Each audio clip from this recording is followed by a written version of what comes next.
What's up, Hobby Maniacs? Rob Bear here today with a quick gameplay demo and quick start guide to the new Horus Heresy Betrayal At Calth. A lot of people don't know that, hey, there's actually a game that comes with this fantastic box set, and it's actually pretty good. I really dig it. I think it's a great cross between, the existing 40k rules, the existing kind of Space Hulk rules, and also with like a kind of like a kill team combat patrol kind of feel, all wrapped up in like a 7th edition Fat Boy sandwich, with one trip to the 40k Fat Buffet. So I'm loving it. It's a really cool game. We're going to get to the basics, and I'm going to show you some stuff to get you started with the new release, because let's just say learning to play it might be a little challenging using their laid out format in here. So I want to make sure everybody gets off to a good start and doesn't get frustrated, trying to learn and play this wonderful game that came with the new Horus Heresy Betrayal at Calth core set. But before we do all that, I'd like to invite you to make sure that you subscribe to this YouTube channel and check out the blog, spikybitsblog.com, and head on over to thelongwar.net. That's the home of the battle reports for exclusive content, early access videos, and much, much more. Become a veteran of the Long War today. So like I was saying, the Betrayal at Calth is a really innovative kind of rule system. Nothing, it's not like anything we've seen before. I guess it's similar to Space Hulk in the regards that it's on the board. It's way different from Execution Force, and it's got a lot closer roots to, I guess, Combat Patrol and Kill Team in that regard. However, as great of a game it is, Games Workshop really could definitely improve on kind of how they presented the game in here. Now, I realize this rulebook, of course, is laid out, basically like playing the game, general principles, reference cards and things like that. And the story's great. Like, hey, let's jump right in. Let's get involved in the story. Rawr, I want to play. But then they kind of fumble the ball from there. This whole part here, they give great gameplay examples, but they don't run you through a test game, and that's where I was a little disappointed, I guess, because you get games, and pardon my blasphemy for mixing X-Wing and 40k together and Warhams together, but you can see what you get here. The brand new X-Wing box set, core box set, available now, comes with a rules reference guide and a ready to play guide. And I really feel like Games Workshop could definitely benefit or take a page out of Fantasy Flight's book by doing something like this, by having to learn to play. You sit down, you get going, this is how to play, put your minis together, and they do have a great, section of how to put your minis together, but it's really just the CAD illustrations and assembly guide that's part of designing something in three-dimensional space. But, the rules reference, it's great for when you're going back and you're trying to find that stuff. It's like the index and things.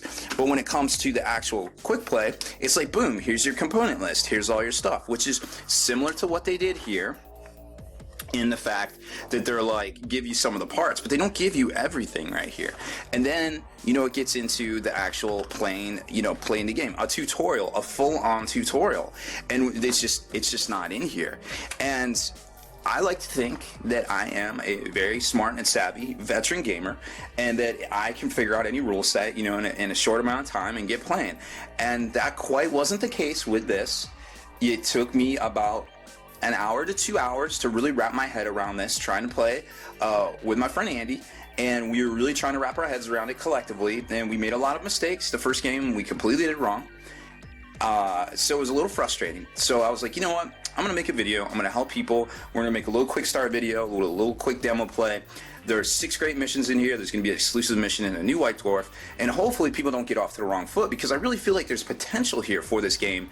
The tile system, basically, the hex system, how all the models work together as far as that goes. So keep this in mind. It's going to require a little bit kind of like a higher learning curve than what we're used to, but it is a really fun and imaginative game that really gets you immersed in the narrative of what's going on, in this whole battle for Calth kind of gameplay.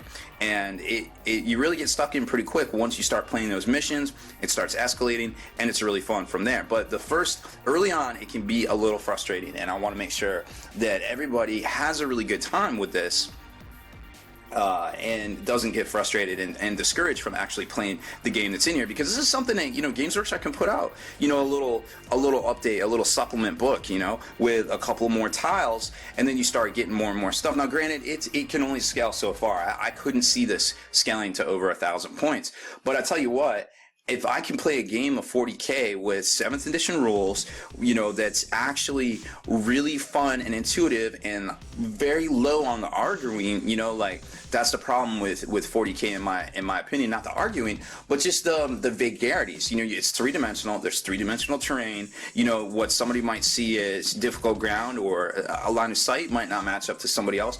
With this kind of format and the hexes and everything, there is no vagaries. It's like, yo, you get out a laser and you go here to here or here to here, and you're obstructed or you're not obstructed, and it's like in the story it's super easy, you know what I'm saying? So I really like that regard. You know, you're either in here, you either did your action, you didn't do your action, you know, it's just stuff like that. It's very cut and dry. There's no gray lines, you know, so to speak.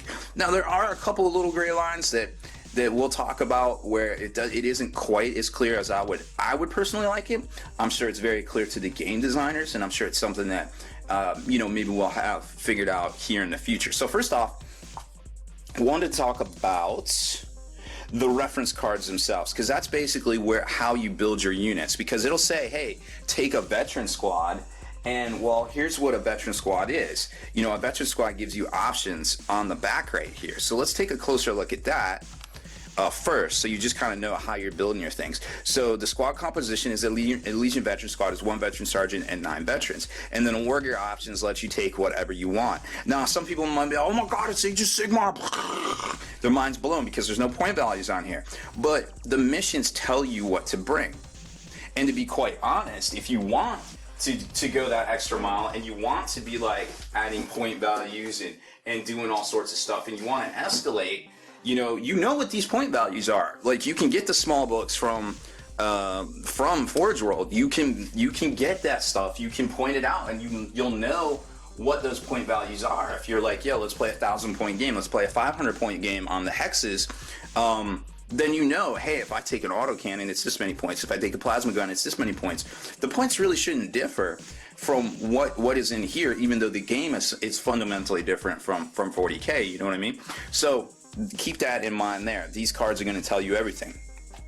Also kind of different, and you can kind of see it here in this picture, is there's some different values that you're going to see, and we'll just zoom in on this picture since it's a little bit bigger than the actual card itself. So you have armor, stamina, assault, and bulk. Your assault value is obviously the dice you're rolling, but you're going to get bonuses for some of the war gear and things. And to your assault value, you might get +1 die, but sometimes the first model targeted treats his armor value as 0 or treats his stamina as 0, depending on what you take. So they don't always benefit your roll directly. They might benefit your roll, what you roll against, or your enemy's basically attempts at defense right there. So then your stamina is how many dice. It's basically your I want to say wounds, but it's really just kind of like your toughness, I guess. So if you have 3 stamina, the enemy has to sneak 3 successful wounds through on you, 3 hits through, and you can't, and you basically don't make 3 shield rolls. So say they do 5 hits to you, you roll and you save, say you save 3 of them, so they have 2 hits remaining. Well, you know what? Those 2 hits, it doesn't matter. It's just disregarded because your stamina is 3, and they would have to do 3 to damage you. Now there are some weird kind of things, because what comes into play here is your bulk. Your bulk being 2, a hex holds 3 people, 3 models. So you could have a Terminator in the same hex as a Legionnaire, and if they target that Legionnaire, because you can pick out models in the hex, then it gets a little different, because the stamina of a normal dude is 2.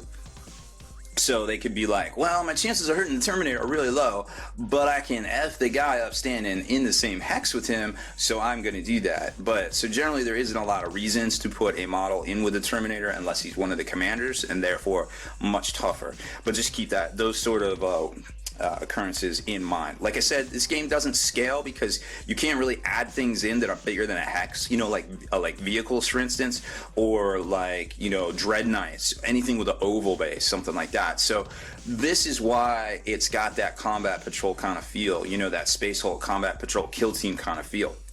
So that's the basics of how all this works, and I'm going to show you a little bit more when we do a little gameplay demo how they work. So you got hits, you've got your critical hits, which are basically, I like to call them rending, and then you got your shields, which are basically like your saves, your tactical markers for activating things, and there's all sorts of special abilities and things that we won't really get into on the gameplay demo because it's just going to confuse people, and you don't want to add too much. The simpler the better when it comes to gameplay demos, I feel like, and I think judging by the way FFG does things in their demos in X-Wing and things like that, they leave out the more difficult things, the more confusing parts for later demos, or just basically picking up the game. So there's a number of actions that help you do things that obviously correspond to things that we know in 40K. You can advance, which is basically just you move one hex. You can be pinned, which is kind of what happens. It's kind of like being engaged, but not really being engaged. Whereas if you're hex to hex, you basically are locked. But you can still move out by doing an advanced move. You can consolidate or initiate an assault. Then you can run, which gets you 2 spaces. You can also consolidate, which lets you take dudes and join up into squads. And that's where it gets a little confusing because your tactical markers, like if you have a squad that hasn't activated and they go into a squad and they basically form a squad, they carry over their tactical markers. But if you have a squad that hasn't activated and you put a dude into a squad that has perhaps activated, then he's going to basically lose an attack, or an action rather. So it's kind of weird. You have to, it's a little vague in the wording. I'm not exactly 100% happy with it, but like I said, a couple level-headed players can just agree on something. And there's the traditional assaults, and then also the retreat, which can get kind of dirty. It's just very similar to 40K in that regard. Then your shoot actions, which are really interesting because there really isn't a lot of minimum ranges, just a line of sight. There are a couple of weapons that require range, like Melta or Flamer, obviously. That's just their short range weapons in general, which confers over to this. But everything else pretty much doesn't have that restriction. You have bolt pistols are pretty much the same as a bolter, which is really interesting to see because you get a lot of bonuses for having a bolt pistol close combat weapon in the game itself if you actually take it. The models don't necessarily come equipped with it. They come with that combat knife. Not a lot of them come with the bolt pistols that I remember, but theoretically you can have them. So the sergeants are pretty powerful, but then again, it's not really something that I think a lot of models are meant to have. For this demo, I don't have the full box set painted up, so we are going to use some models that I am proxying. However, they are, we're just going to count them as bolters except for the sergeant itself. And then there's a little different mechanic for damaging the Contemptor Dreadnought. And then it gets into the ranged weapons section, which also has a quick reference on the back here. So just basically, we're just going to boil down how, just to do some basics. So basically how things would work. So we're just going to take a squad here of Blood Angels, or we'll call them Ultramarines for this. We got a Melta. This will be my sergeant with a bolt pistol, and this will just be a normal everyday Space Marines with a Legionnaire with a bolter. And then we'll take some Iron Warriors here, get them all up into the mix, and we'll get a little sergeant in there as well, and he'll have a bolt pistol and a power fist in this particular instance. So like I said, there is no, and we're going to put them right here actually. So there they are, all ready to go. Okay, so the reason I wanted to put these these Iron Warriors over here is because, see, this dotted line is actually soft cover. The red is completely obscured and also impassable, so you basically have to shoot around that. Now, the way line of sight works in this particular game is really interesting. So normally you draw a line of sight from the center of square to the center of square. So in this particular regard, they're assuming that there wasn't an obstruction, those lines being dotted right there, those are actually going to give me +1 to my save, my armor roll. But if that wasn't the case, then I wouldn't get anything like that. Now, let's say that these guys are over here. Obviously, I'm not going to be able to draw a line from the center to the center because it's going to pass through that stalactite right there, right? That is blocked. So what you can do is, if you can draw from one corner to the hex right there, then that's going to count as obscured. So obviously I can do that right there, and it's going to count as being obscured, which is really interesting. And when something is obscured, you don't get any critical effects on your weapon, and critical effects can be pretty brutal in this particular game, which is really interesting. So obscured shots, if an activated unit does not have a clear line of sight, it can still make an obscured shot that I just basically showed you there. Models in the target unit add 2 dice to any defense rolls they can make, and the attack roll cannot trigger any critical effects, which is super good because critical effects can be really, really dirty in this particular regard. So we're going to put them back over here because I don't want to get too crazy with the cheese whiz yet, and I just want to show you how this works. So these guys are legal to be in the square because they are a bulk of 3, and each one counts as 1. Or the hex is bulk 3, so each one of these guys is 1, so they're basically a squad. So we're going to fire. First off, we're going to fire with the bolter, which a bolt gun is a shoot of 2. Now, unfortunately, there is only one bolter in here, right? So what happens is you roll all of your stuff together, which is really interesting because that's how you activate your critical effects.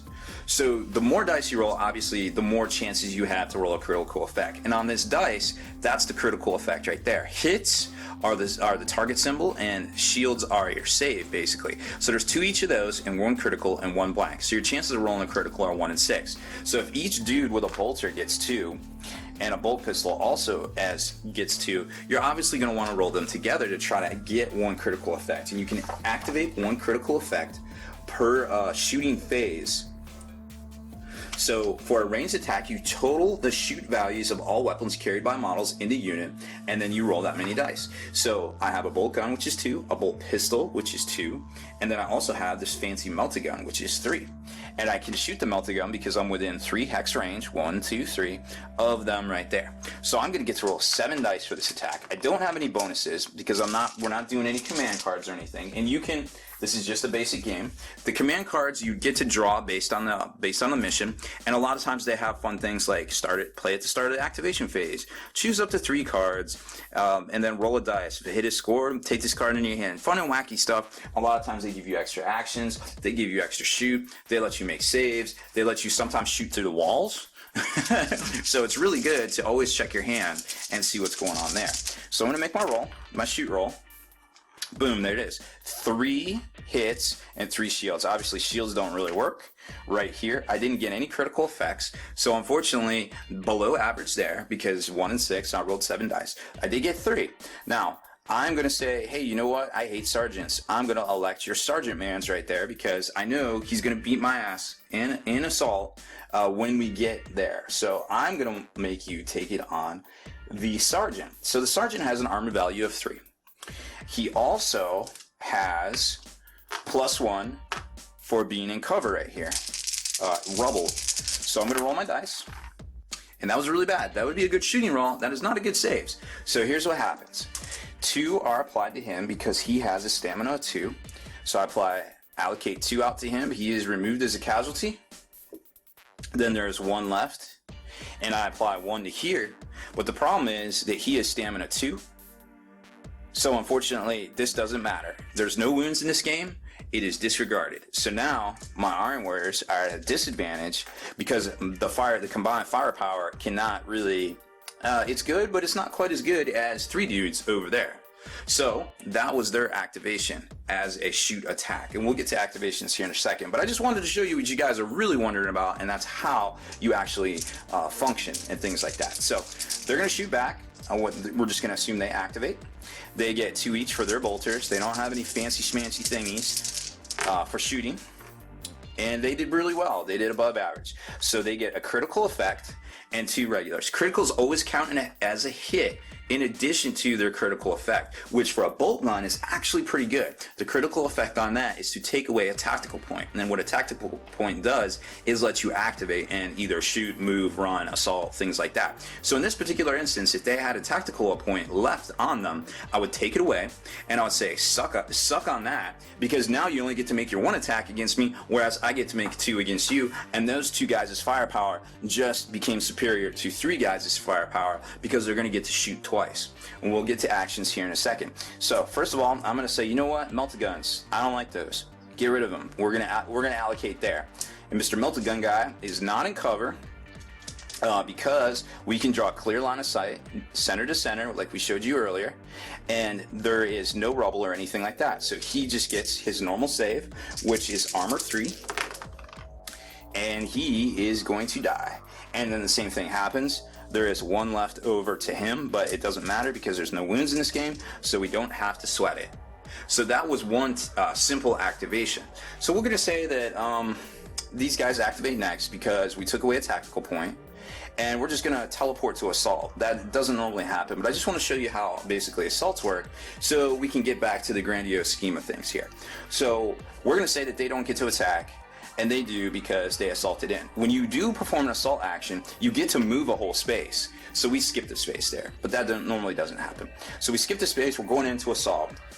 And assault is 2 attacks for each one. Now they have a bolter, which doesn't give me any bonuses in combat, unfortunately. If they had a chain sword, it would be +1. If they had to assault roll, if they had a bolt pistol, it would be +1. So sergeants are actually pretty solid there.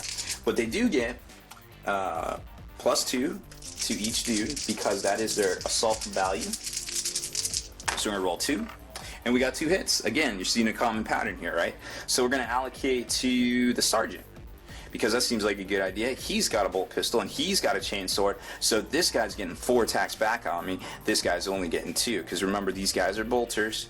I don't have the Horus Heresy models painted up quite yet, but we're going to get there. And something else to keep in mind too, the Horus Heresy models are all on 32mm bases, but that doesn't matter because in this game, everything has a set value. Like this is a bulk 3 space. So it doesn't matter what size your bases are, as long as you are the appropriate model to fit in here. You can have 32 mils, you can have 25 mils, it doesn't matter. You know, so you don't have to worry about that. If you have your older models, you can get stuck right in and start playing while you paint up your newer stuff. So these guys are gonna say, all right, well, putting it on the sergeant. Sergeant gets a armor value of 2, so he needs to make both of these right here. He's gonna bite the dust, or actually, excuse me, he needs to make 1 of them, or he can just make 2. 1 was all he really needed because even if he made 1, there would only be 1 more left in the pool, and there are no wounds in this, so he's good to go. Now we're gonna say these guys activate, which is really bad for the Iron Warriors because this guy, Mr. Sergeant Mans, gets 6 by himself, 2 standard, excuse me, he gets 4, 2 standard, 1 for bolt pistol, 1 for close combat weapon, and then Mr. Mans right here just gets 2 right off the bat, and they're gonna get right into it, back at the Iron Warriors. Again, a better roll if you were trying to, save. Fortunately though, there is a critical effect which will take away an attack. And there's 2, we'll just put it on stock trooper. He goes to make his saves, he bites the dust because he made 0. He only needed to make 1, but he sucks. So there you kind of get an idea of the gameplay value. Now, the one side did lose, the Iron Warriors did lose, so now he has to make a, retreat roll. So after all your melee attacks have been made, count out the number of models removed as casualty, obviously 1. And the target unit must retreat. He must make a consolidate action during which he must leave their hex if possible. If he can't, he has to make a thing called the Desperate Last Stand. Roll a dice for each model that makes the last stand. If a shield is rolled, the model stays where it is and loses all his tactical points. If anything else is rolled, he's removed as a casualty. So obviously I can just be like, hey, you know what? I'm going to go back here because this is rubble. Probably better for me. So I'm just going to bounce out. Now if I was surrounded, I would have to make a last stand, and he would have been fine. There's basically a 33% chance that he'll actually succeed. So let's take a quick little run through of a demo game real quick, a full-on demo game, and I'll kind of show you how it works. Okay, So this is basically a watered down version of the first mission where one squad of tacticals have to get from each side, have to get out these blast doors over here before the Viridian Star goes supernova and irradiates the planet in this common area, I guess, outside of the protective shielding of the underground arcologies. So this blast door closes at the end of 3, this one at the end of 2, at 4, and then this one at the very end, at the end of turn 6. So that being said, a lot of times there's only so many spaces you can cover, so it's not exactly worth fighting, but you know, it's always fun to fight as well. So we'll do a little each. Like I said, normally it's 10 Marines, but this is just a quick demo game, so I wanted to just kind of run you through it. I also grabbed 2 random command cards from each side just to show you real quick how that works. Normally you basically select a draw deck at random from the cards. It isn't the whole stack, it's whatever the mission tells you, like, hey, draw one into your hand and take one at random. I'm just gonna draw one and then one on in the second turn and just kind of not get too crazy because there's only 5 Marines in each squad. You'll also notice that there's a squad of 3 and a squad of 2 right here. I might have misspoke or, you know, had bad strategy here by putting the Melta and the Sergeant in a 2-person squad, but we'll see what happened, what transpires from there. And I actually didn't put a Sergeant in here, so we'll also do that right here and take the Sergeant over to here. So you roll off for initiative starting on the first turn. Excuse me, no, the word bearers actually have the first turn. So the word bearers are going to say, they're going to go first. They're going to activate first. So first thing you do is put down your tactical points, which are these little markers that you punch out from the board, and that basically denotes that, hey, people still have actions or they don't have actions, or it just really depends on you know, kind of what's happening there. I'm gonna tell you what the actual play sequence is. So initiative phase, normally you roll off. From here on in, we'll roll off. There's the ready phase where you draw your command card and receive 2 tactical points, which we've already dished out. And then there's the action phase where players alternate activating units. And then when you have no tactical points left, the round is over and you go to the next round. So super easy. So first off, we'll activate this squad right here, notating it's been activated by doing that, and we're going to actually perform a run move. So run is 2 spaces, so boom boom, move on up to here, pass it back to the Ultramarines turn, which in turn they're going to activate. They're going to draw their command card, boom, and they're going to get their points, and then they too are going to do something. So they are going to set up, just move up 1 right here, so they can maybe come around this corner and do some shooting or shoot down range here. Kind of depends on what happens, but right now they're protected by this right here. And then it's back to the word bearers, today played by the Iron Warriors, and they actually are going to go 2 spaces. Now you can't move and shoot, but you can shoot as an action. The Terminators actually can move and shoot, which is really awesome about a Terminator, that they can just basically move and shoot and keep advancing and keep doing things. And we're going to go back to here, because the object of the game is to get the most models off the table, and you can't do that. This actually closes at the turn at 2, or excuse me, at 3. So even if I go 1, 2, 1, 2, that's a 1 action, that's 1 action, that's 1 action. I can barely get off the table if I don't stop with that squad right there. So we'll see what happens. So then it's going to kick back over to the Iron Warriors player. So they're going to actually initiate a shooting phase. Now remember, 3-on-2 is usually a risky proposition for the guys over there receiving at 2. So I'm going to check and see if I can see center to center, which I can, so there's no obstruction. And then we're going to roll some dice. They have bolters. They have 2 bolters, 2 shots each, so that's 6 dice. And I got 2. So 2 is enough if it gets through to kill a man. I'm going to put it on a Sergeant, because that seems like the smart play there. They are not, there's no obstruction there. They are not in rubble, so they don't get any bonuses. And they didn't make any saves, so the Sergeant is down. So that was their activation, and now they have 0 activations, so that goes. Then it goes back to the Ultramarine player here, and he is going to say, whoa, that's not good. So he's going to shoot them back because they are within the 3 for the Melta. And the Melta, I have to check a quick reference guide on the back of the book, which is really helpful right there. I forget exactly how many shots that thing has. That thing has 3. And the first model counts as armor value at 0 when making its defense roll on a critical effect. So first off, I'm going to shoot. Did get a critical. And I got 1 hit, which counts as 2 hits. You always add that in. So I'm going to activate the critical, and this armor value is 0, so guess what? He gets to roll no dice, so he's going to take 2 in the face, and he's going to die right off the bat. Then it goes back to the Iron Warriors, who are going to be like, yeah, we're out. And they're going to run, going around the rubble because it ends their movement. And the other squad is also going to run another 2. Avoiding the rubble because it ends their movement, or it ends their action rather. And then everybody is activated. So now it's initiative time, and this is where it gets wacky sometimes, because this is going to be the Iron Warriors roll 2, and this is going to be the Word Bearers 2 with a critical, so they're going to win the initiative. So the Blood Angels are going first this time. They're going to activate, and this time I'm going to maybe see about using some cards here. This might be kind of cool. We got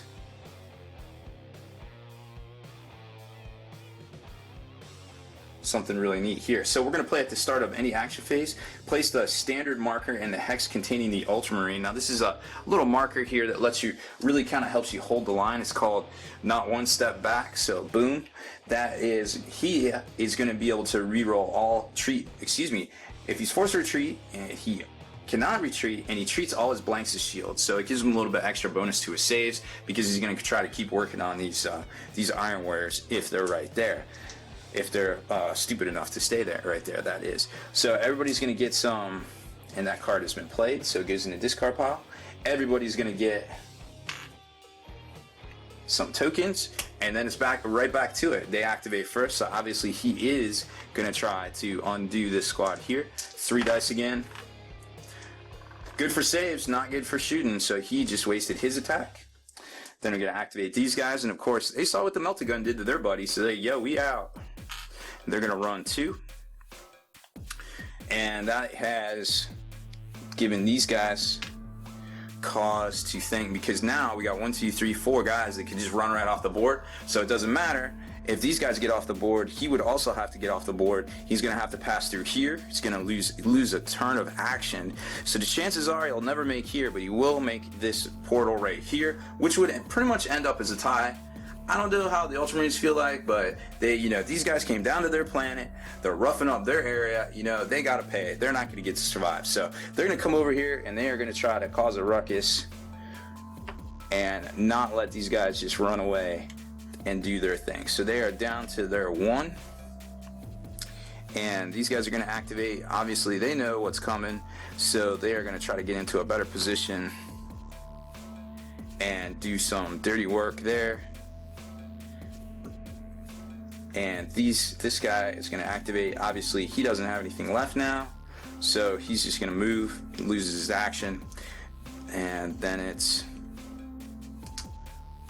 the Blood Angels' turn to move up, get a little closer, and they'll go ahead and just make a run move. So now they are engaged right there. They're basically pinned. So these guys can't run. They're only going to be able to advance and go 1 space away, which is really interesting.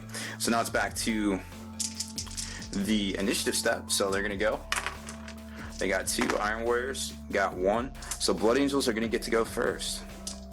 And now we'll see what happens when you get to attack as an assault action. So they're going to perform an assault. They have a sergeant in there, which is, no, actually sergeant died. So they just have a bunch of bolters. Well, that's really interesting. So bolters only give you 2 attacks each, which is still 3 attacks, which is still more than they got. Actually, no, they have 3 because he has a sergeant. So you're going to get 3 damage, and they're going to take away a tactical point. They haven't activated yet, so they have no tactical points, which is kind of annoying. So I would assume that they don't have it yet, so they can't lose it yet. So 3, we're going to put it on the sergeant because we know that he has 4 attacks, and that is no es bueno. So we're going to make an armor save. No armor saves. he has been removed as a casualty, and the one that would normally splash over does not splash over because it doesn't have enough stamina to actually kill him. If it was one more, it might make a difference, but not in this case. So that is their activation. Now they get to activate, and now he's very much concerned because one Marine knows he cannot take 3 Marines on, so he is going to try to get away. Actually, in melee, he needs to fall back anyways. He needs to make a retreat move. He can move, so he doesn't have to do the last stand. And now that he is technically free, he gets a bonus, and he is going to escape out at least next turn, maybe if they don't get him in that blast door. He will escape off the board. It's a little ambiguous whether you can be right there and you're off, or if you're off, you're off. I figured you got to actually get off, so that's the way we play it. But technically, I don't think they're going to be able to get around and get him before their turn is. So now the word bearers are on the rocks. So we're going to check their command cards. Use a melee attack. When the word bearers other than nominate one model that's adjacent, remove it as a casualty. So that's, none of these cards are really going to help them, and sometimes that's what happens with the assault deck. It's just, or the command deck, they're just kind of random, so it doesn't super matter, so to speak. So they don't, these guys could shoot. They have line of sight. They are not in rubble, so they're not going to get their bonus, but they do have straight line of sight. So they know that they're probably not going to get by those guys. Even if they move their 2, they're going to become engaged or pinned. And the Blood Angels can move right here and lock them out because you cannot move through them. So that's going to be really interesting. So they're just going to have to take their chances and try to shoot their way out and hope that they get stuck behind the gate. So there's 2 right there. We're going to put it on, well, nobody's special, so it's all good. They're just going to try to make a save. And 1, 2 saves. He's an overachiever. So he makes his saves. All good to go. There's his action point. Now, Mr. Meltamans knows that he is needed, so he is going to run up and try to level a shot on them next turn. Then it's back to the Iron Warriors, and they know that that is really bad for them, so they're going to use their remaining to try to deal 1 damage to this guy. 4 shots again. 2 hits, and the save on the Meltagunner is going to be nothing, so he is removed as a casualty. Bye-bye, bad guy. So technically the Iron Warriors are winning right now. They will move up to lock them out from getting out the easy way. You didn't think it was going to be that easy, did you? And then we'll go to a new activation. And this door has closed. Ka-chunk. Alright, so new activation. Iron Warriors. Ooh, that's not good. Blood Angels. 2. Blood Angels first again. Oh boy. So, rather than risk getting out of position and not have this choke point all to themselves, and potentially this choke point and this choke point, making them go all the way around, which is completely unrealistic from this mission, they are going to elect to just fire with their bolt pistols, which have the same range as a bolt gun. So they're going to fire. Looks to be 4 shots, and also center to center, so they are not obscured. These Iron Warriors, if they know what's good for them, they'll jump in the trouble pile and try to make a go of it. So we get 6 shots coming at them. Ooh, my, 3, that's dirty. So 3 on the first guy. He needs to make a save. He does not make a save, and 1 splash is over, but it's not going to matter. So then the Iron Warrior activates, and he knows bad things are happening. He needs every advantage if he's going to survive the next volley. So he's going to spend a point to run into here to at least maybe get some magic on his bolter the next go round. These guys are going to activate. Oh, well, this guy has points too. I forgot he's on the board, but that's okay. He's just going to run off. So then he's going to shoot. And he gets his 2 shots. Oh, actually, excuse me. It's these guys' activation.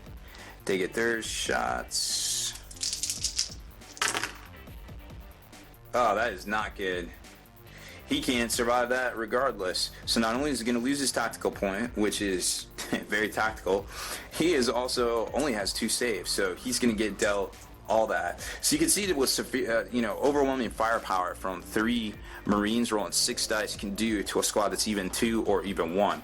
It's very, very advantageous for, you know, the firer with more shots. And then I'll give you my John Madden analogy. What you want to do here is roll more dice than your opponent. That's how you win, because it really is how you win in the Betrayal of Calth. So this guy, he didn't make it, dog. And this guy's going to get off the board. That's going to be the end of 4. And these guys have 2 whole turns to get out this door, which I don't think is going to be a problem, because they run and they run. And it looks like it's going to be a Blood Angels victory. They're going to make it off the board. So that's pretty much a quick demo game with a couple of mechanics thrown in there. Not quite all, you know, all the squad combat and all the guys running around and things like that, but it gives you a really good solid feel for basically how the game works. It's super easy. There isn't a lot of, you know, like conflicts. You know, you just measure with the, you really, this is the only thing you measure. You count squares with the Melta or the Flamer in some instances, and other than that, there really isn't any points of, you know, contention or any gray areas in the rules. I think the biggest gray area I've found so far is how the mechanic works when you consolidate into splitting your units into 2 separate units or joining existing units, how it works with the tactical points. So I think that's really the biggest point of contention I've seen so far. So I feel like overall this is a really solid set game type that comes with the Betrayal of Calth that, you know, I think a lot of people out there can enjoy. You can get a quick game in at lunch. It gives you, you know, you can paint up 10 figures, you can paint up 30 figures, you can paint up, you know, your Contemptor, you know, to just, I had this Contemptor just laying around, boom, there he is, you know, just magged him up and he walks around the table here. Now that you've seen basically how the things allocate out in squad, we'll do just a test little, we'll do a test little demo with this guy right here. So basically he's there and you got some Iron Warriors rolling up in the barrio. You're gonna shoot him straight point blank, and you're like, yo, Rob, what are you doing? Bolters can't hurt a Contemptor there. Well, that's where you're wrong. Bolters can actually hurt a Contemptor. So Mr. Garox, it works a little different here. So basically we're gonna roll some dice. So these guys all get 2 each. So that's a volley of 6. And we don't even know what's going to happen. This might not even be enough, even if I roll all of them, to really get through his armor. So we're going to get 3 hits.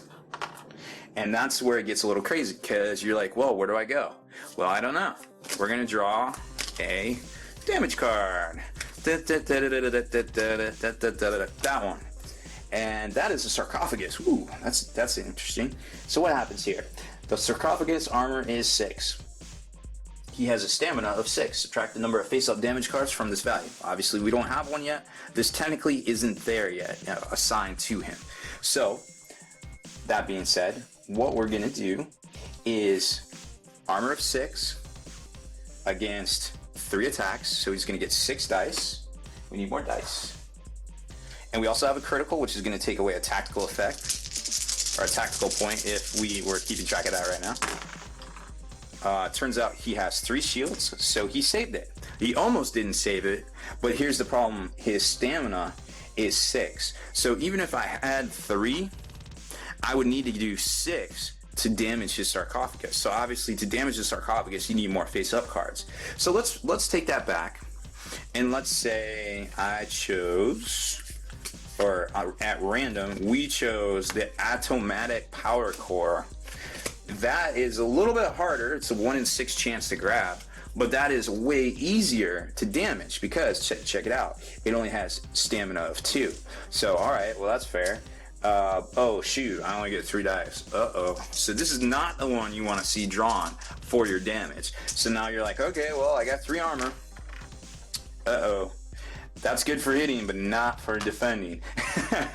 So all right, well now I guess I got damage. So I'm subtracting 1 from the armor value of each of his target locations, because this is basically a damage effect. It's assigned to him now. And so next time something happens, like they shoot again, here's their 6 shots coming back in. So they got to activate twice in a row, which actually can happen with a command card. 1, 2, 3, 4. Alright, well, here we go again. Where's it gonna hit? We've got 5 more cards to choose from. This one. Power Fist Arm. Armor 4, Stamina 3. However, we're subtracting an armor, so now it's armor 3, Stamina 3. And no longer counts in the damage effect. Well, we haven't gotten there yet. So the damage effect only applies if this happens. So I'm rolling on armor 3, stamina 3. No saves. So he takes another damage card. Boom. So now we have no longer counts as being equipped with a Power Fist and a Combi Bolter. So you can see how basically it stacks up and he starts getting subsequently weaker and subsequently weaker. He's basically a squad of 6 that you can allocate to that gets subsequently weaker, but it over time, and bolters and everything can affect him, which is really interesting. So let's see what would happen if the tides are turned and he got to activate first. Let's say he has the assault cannon that carries the assault cannon, and he has a Power Fist with a built-in Combi Bolter. And the Combi Bolter is really interesting. I like the Combi Bolter, but just for shits and giggles, let's shoot the assault cannon, which is pretty fun. That is a shoot 6. 6. That's a shoot 6. And again, good for saving, not for shooting. Reroll any, the critical effect is reroll any number of blanks or shields. Well, if I gotten a critical here, I would have got to reroll it. Not so much, but that's okay. The Combi Bolter is what all the Termies have, and he also has in his hand, you know, inside the Power Fist right there. And that is a shoot of 4. And that did a little bit better. So we allocated out.